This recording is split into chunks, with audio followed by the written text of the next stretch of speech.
Going on, you know who it is, you know what it is. All right, you guys, peep game. I really feel like Oscar De La Hoya is making a big mistake, banking on getting a possible deal with Netflix and Amazon Prime if they are on the horizon, because the DAZN deal is guaranteed.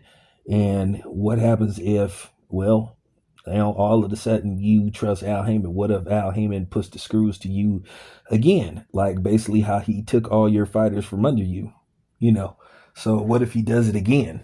So what if basically you are codependent on just doing business with Al Heyman to where you don't have a TV deal, to where basically you are resonating, you are at Al Heyman's beck and call, and basically you only get a TV date is when Al Heyman decides to do a deal with you. I don't know how long this Amazon Prime deal is, if it's on a fight to fight basis, but they don't have no budget.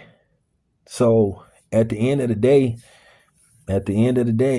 I wouldn't piss the zone off if I were you, Oscar, because I know Jeff Bezos has super money. Understand that.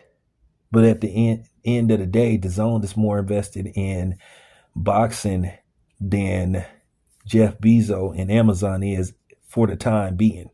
For the foreseeable future, you need to really do what the zone asks of you, which is make the Virgil Ortiz fight. And it appears that Virgil Ortiz and his management may be at odds with Oscar, because it appears that, according to reports, that they want to go ahead and make the fight. But at the end of the day, Oscar is pulling Al Heyman, where basically he's at odds with his fighters, where his fighters is trying to make certain fights, and Oscar doesn't. So Oscar, like I said, at the end of the day, he's making Virgil Ortiz look like a sniveling coward. Now, whether we believe Virgil Ortiz and his team is trying to make the fight, well, that's debatable. But I'm going to tell you what I don't like.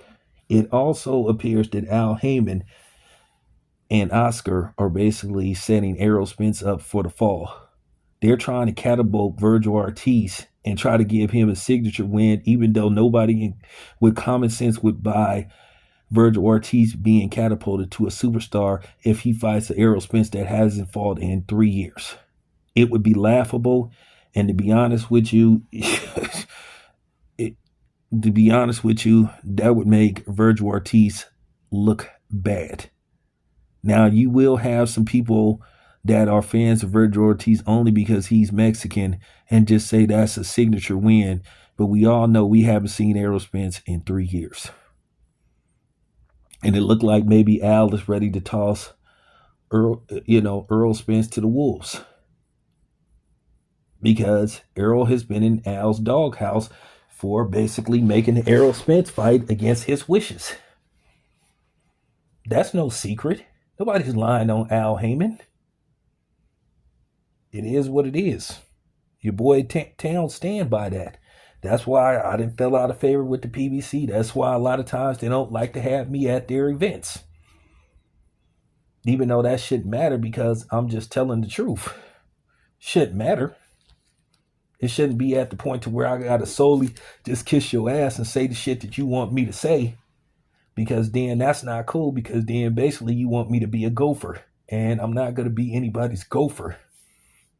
That just isn't how I get down, and people should call them out for that. And if I'm Errol Spence, I'm telling Al Heyman, nah, you not finna catapult me. You're not finna use me as nobody's stepping stone. Excuse me.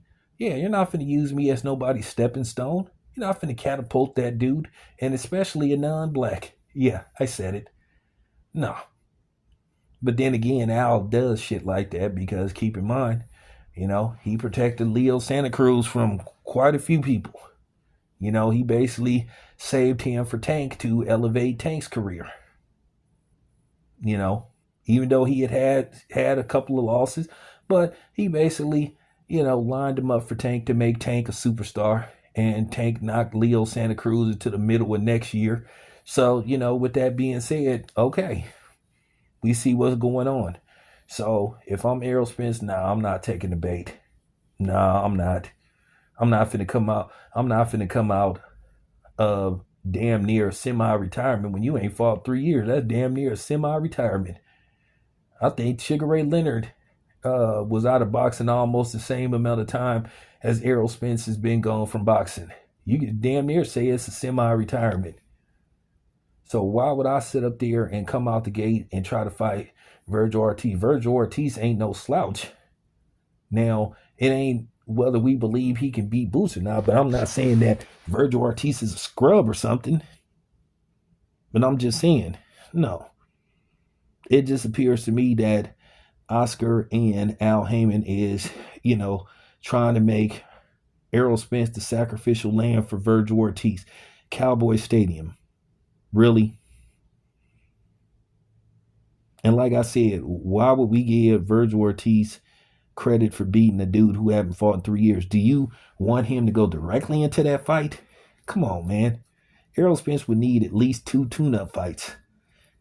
And then that depends on when Errol Spence is cleared to even start training for a fight. Has he even been cleared to even fight or be able to get a boxing license to fight anywhere?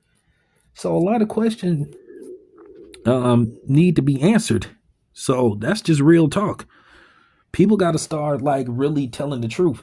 And the thing is, a lot of these major media outlets, they don't like to have these conversations because they want to stay in good, they want to stay in good faith, and they want to still have favor with a lot of these promotional companies. The bigger media outlets, you know who they are, so they can continue to get their 2, 3, 4, and 5 media credentials.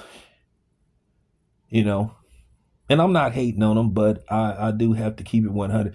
I don't think that's fair that you have media outlets that require to have 4 and 5 media credentials. And then you say you don't have a spot for somebody else. Just keeping it a buck. That's just my personal opinion. I'm not going to say who these dudes are because I don't want it to look like I'm clout chasing and all that kind of stuff. So I'm just keeping it a buck.